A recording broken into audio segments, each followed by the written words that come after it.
Hey guys, it's Zenith Darksky with Darksky Games here, and today we're going to continue the history of Doom video series that we're doing right now. Thank you guys for watching the last one and supporting that one. It means so much to me, and I'm just so happy that you guys are really enjoying this. Anyways, like I say, always, like, share, subscribe, the whole spiel. You already got it. But anyways, so today we're going to start with our next Doom game. The next Doom is Doom 64. It was initially released in 1997. It was an N64 exclusive. It was published and developed by Midway Games, one of the only ones not centrally by id Software. All the weapons from Doom 2 were still in the game but had different sprites, also bringing in the addition of the laser, which was like the BFG and was going to be in the PC Doom games, but they never brought it in. After the end of the OG Doom series, Earth realizes that there are still remnants of hell on Phobos and Deimos. Naturally, they bombard the moons with radiation, since that's what you do, apparently.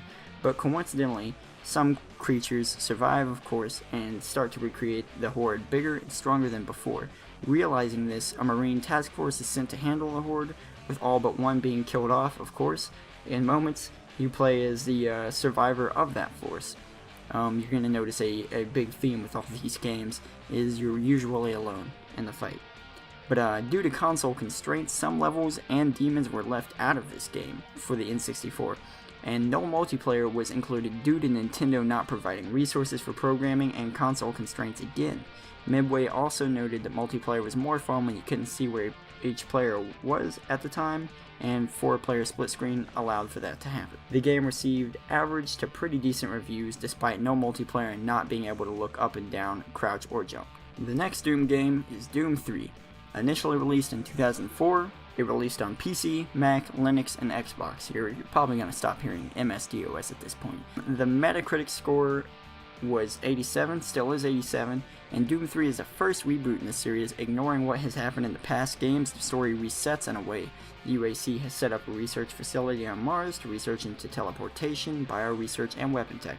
Like usual, the teleportation research opens up a gateway to hell. An unnamed space marine, Doom guy, it's your job to fight through the demons and stop the invasion and attack on Mars, ending in a fight between Doom guy and Cyber Demon, like usual. Well, not like usual, sometimes the spider mastermind, but still.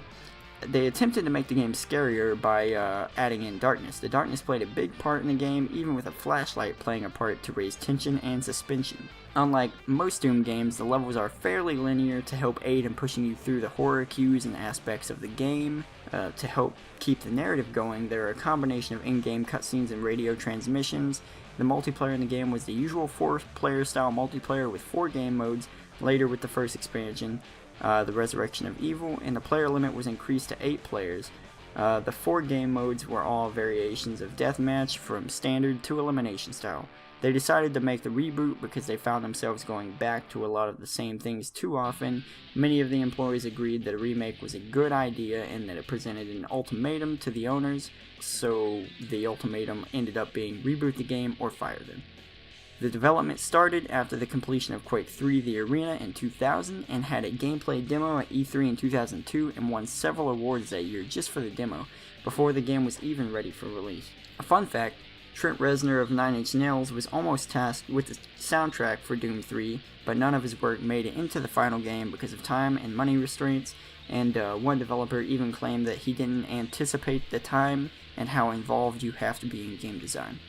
So the soundtrack was later delegated to ex-9 Inch Nails drummer Chris Vrenna and the band Tweaker member Clint Walsh. The game purposely had more focus on storyline than previous Doom games because of all the horror aspects and such. And the game had one expansion called The Resurrection of Evil, like I said, but in 2012 Bethesda released a version of the game with the first expansion and an additional expansion named The Lost Mission.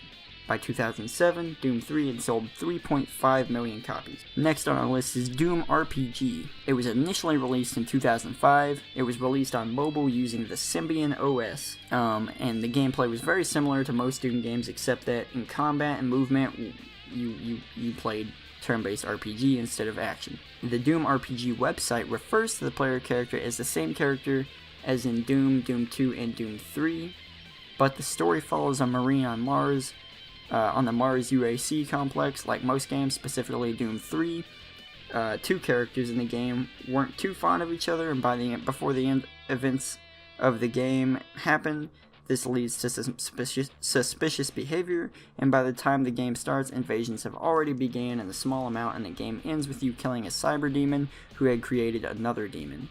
The game received average to above average reviews, which is decent for a mobile game. The next game is Doom Resurrection, which was also a mobile game using iOS, so on Apple devices.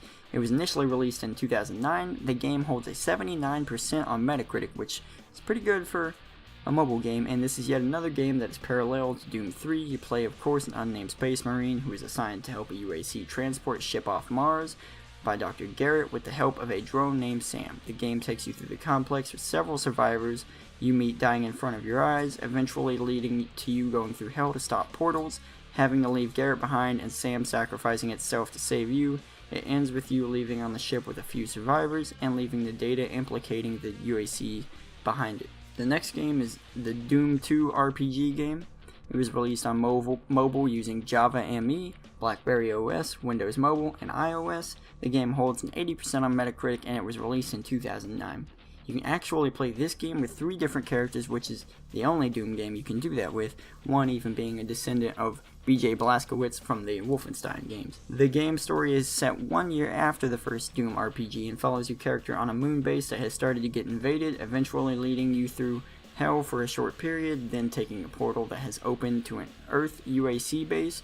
You find that a person named Dr. Xanax, spelled Zanax, has been helping the invasion, so you fight through to the Doctor and are teleported to hell, where you fight through the last boss, an Icon of Sin, and beat the game, leaving a few loose ends. Next is Doom 2016. It was initially released in 2016, of course, and released on PC, PS4, Xbox One, and later in 2017, Nintendo Switch. It holds a Metacritic of 85% on PC. The game started being developed as Doom 4, but was announced as such in 2008,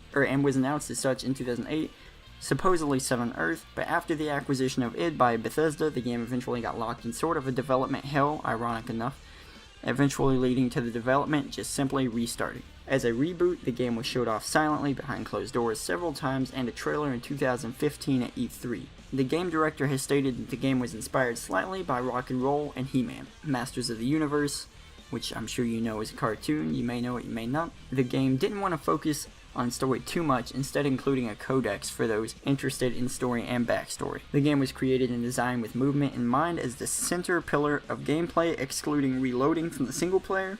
The game's soundtrack, composed by Mick Gordon, was praised by many, and Mick even stated that he wanted to treat the soundtrack with the utmost respect. The game includes an award-winning single player, a controversial multiplayer, and a simple but in-depth level editor, and the story follows the Doomslayer, who has been imprisoned in a sarcophagus in hell after going on a rampage through hell, waking up in the UAC research facility on Mars. The sarcophagus was brought to Mars from the Argent Tower, which is being used to convert energy for Earth to solve the energy crisis there, and also it serves as a gateway to and from hell, which they were using to transport artifacts for research, hence the sarcophagus. One of the UAC scientists, Olivia Pierce, formed a pact with the demons, allowing them to invade the research facility, and Samuel Hayden, the director of the facility, decides to awaken the Doomslayer and enlist in his help. This leads to the Doomslayer exploring the facility and making several trips to hell, eventually ending with the Doomslayer finding a weapon called the Crucible and destroying the source of the portal, and leading to a fight with Olivia Pierce, who transforms into a spider mastermind. Samuel Hayden then confiscates the weapon and locks the Doomslayer away, explaining that they'll meet again because the energy crisis still requires the Argent Tower to stay functional, so naturally Samuel stays there. The multiplayer is widely mixed on opinions, some stating the balance is bad while others say that the loadout system isn't akin to traditional arena shooters. My opinion personally, I have no issue with the multiplayer. I have several friends who love it, but and I wish the multiplayer is more populated than it is, but you know, it is what it is. There is a parallel story to this Doom in the form of Doom VFR, where you are the last Mars survivor trying to restore the facility to its original function and stop the demon invasion, but we're not going to go in depth on Doom VFR. And by 2017, the game had sold 2 million copies. The game won several awards and accolades, and some of the classic maps are accessible in the game by finding levers to unlock a map in each level. The game has multiplayer, and it has its snap map, which is a level editor. The cool thing about the level editor in Doom 2016 is you can pretty much create different little game modes and stuff too. One example being one that a friend of mine made on a PlayStation. He made a basically a ball game, kind of like the ball game from Halo. I don't remember the name of it, but there it is. Anyways, thank you guys for watching. Thank you guys for all the support. I hope you guys really enjoyed this. I hope this taught you guys a lot and whatnot. Like I said, next one will probably be Quake. Remember to like, share, and subscribe. Remember to comment, you know, in case you have something to correct me on or whatever you want to do, you know. I'm in the comments. I read the comments. I reply to them. But anyways, yeah, thank you guys for watching the History of Doom videos.